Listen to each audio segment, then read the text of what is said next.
And the General Secretary of the People's National Convention, Janet Nabla, says the feeding factions within the party can now sit down to address their differences. Her comments follow the discontinuation of a lawsuit against her and some 17 others by the party's 2020 presidential candidate, David Apasara. The leader and 2020 presidential candidate of the People's National Convention, David Apasara, on October 12, discontinued a legal suit against the General Secretary of the party, Janet Nabla, the Greater Accra Regional Chairman, Bala Salifume Kankang, and 16 other party executives. The move appears to be a way to address the party's internal wranglings. I told a lot of people that what Mr. Apasara and Mr. Daniba took to court had no merit. People did not understand. Now they have discontinued their suit, and I think that is a good thing for the party. You know, we can go back as a party and think of how we can come together to be able to wrestle power from the MPP. A lot of people have been saying that, but you brought your bad image to the limelight. Oh, it's good. When you have a wound and you don't clean it well and you put medicine on it, there's a possibility that they will amputate your leg.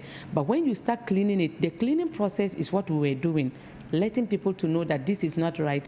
She, however, demands that David Apasara and the chairman of the party, Moses Daniba, return the 150,000 allegedly withdrawn from the party's account. No matter what, when you commit a crime and you go to God and you have stolen their money, he will say, send the money back, I'll forgive you. So all what we are saying is that even though we are coming back together, if the 1.7 million campaign funds that was misappropriated, we will say that it should go. We still want the 150,000 that was meant for party officers. That one, with all apologies, we want to come together, but we will take it from them. Another issue at hand is unpaid rent. 5 of the party's regional offices have been closed by their landlords due to their inability to pay outstanding rents. The PNC National Office at Abavana near Pig Farm in Accra is equally indebted to the landlords. We will be ejected because the landlord told me last week that I should come and see him. He is increasing the rent because for some time now he has not increased the rent. He's increasing the rent, and if we don't come to pay, he will eject us. As we talk now, Kumasi, their party office, they don't have party office. Northern region, no party office. Northeast, Savannah, all of them, they don't have party offices. In fact, Bono Ahafu, last week, that was on Saturday, I had to transfer money from my phone to them to give it to the landlord.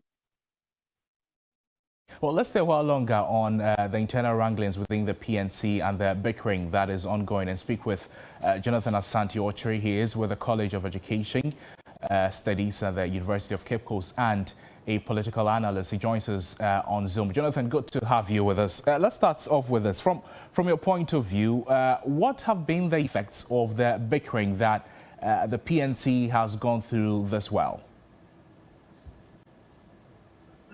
Crosby, I'm sorry, but I did not hear your question. Right. What I'm asking is, with a few months and the PNC, the internal wranglings and the squabbles, what I'm asking is the effect it has had on the party so far. Well, thank you. Let me say good evening to the viewers of TV3. I think that it is obvious that the effect when you have such internal wrangling is just beyond measure. It is just quite unfortunate that one of the minority parties in the country will have such a bizarre internal wrangling. And as I said earlier, some months ago, I said that if they don't sit down and iron out these internal wranglings, obviously then there seem not to be any party that will be attracted to any youth, or even they wouldn't have any new membership.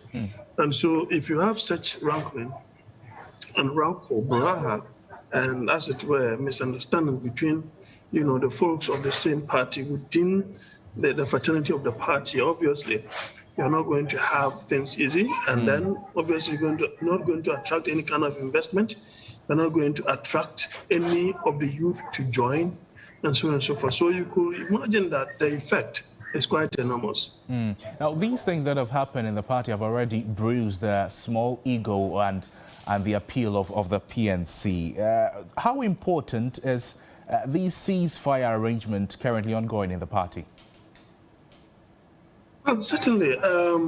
I advised in my earlier interview, I think with the 3FM, with 3FM, I advised that, look, the best thing that they ought to do is to ensure that those who are party elders, they are called upon to bring the disputing parties together.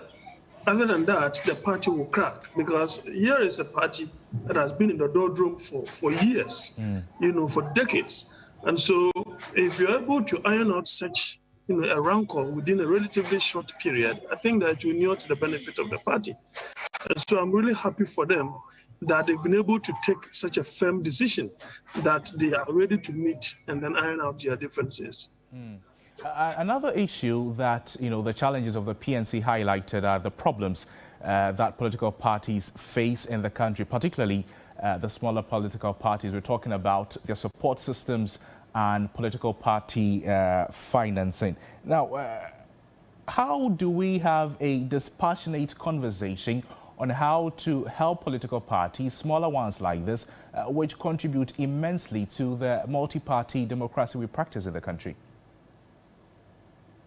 Well, I think that smaller parties, if you have such internal rancors, is not healthy for their growth in the first place. Obviously, it is not healthy for any investor. Don't forget that Janet Nabila is grumbling over a certain amount that has been taken from the coffers. And that was meant for, the development of the party, as it were, in terms of campaigning and probably, taking care of certain causes. Not to cut you, Jonathan, but as it stands, the party has issues with rent. Some 5 regional offices are not available. And then she is even complaining that she's been using her own personal resources, as it were, to solve some of these problems. So I think that if that 150,000 cedis was not used appropriately, or it was withdrawn without proper, processes, I think that money ought to be brought back into the coffers of the party. And then obviously they will have to take care of all these, arrears in terms of rent that have accrued to the various regions and then various, as it were, political offices, in some of the regions. And so I'm of the view that in as much as they are coming together, that is good. It is good for the health of the party. It is good for the party to be able to attract investment. It is good for the party. Party thrives on numbers. So if you have such a bizarre internal, rancor, obviously you're not going to get, people joining the fray. And so it is good that something of that sort has taken place, and I wish them well. But of course, there are still other people who are on the fringes now, like the likes of Mr. Bernard Mona. I am of the view that Mr. Bernard Mona was somebody who ensured the party became a bit more attractive than the oldies. But unfortunately, he lost out, as far as the elections is concerned. So it is just unfortunate, but I wish them well. But they have to ensure that things are they have to iron out their differences and ensure that, personal egos are brushed aside for the betterment of the party and the growth of it. Jonathan, what I really wanted, and let's put that briefly, is how much time do we have to look at the issue of political party financing or support in the country? If the PNC has such financial issues that it is losing, regional offices, is it time to have that conversation again?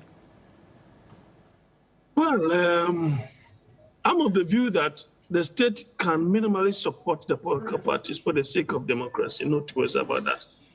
But if you take it to a certain level, then you are going to encourage mushrooming of political parties, as it were, just to get some kind of financing, and then they will use that money for their own personal gain, not to, further the democracy that we are trying to build.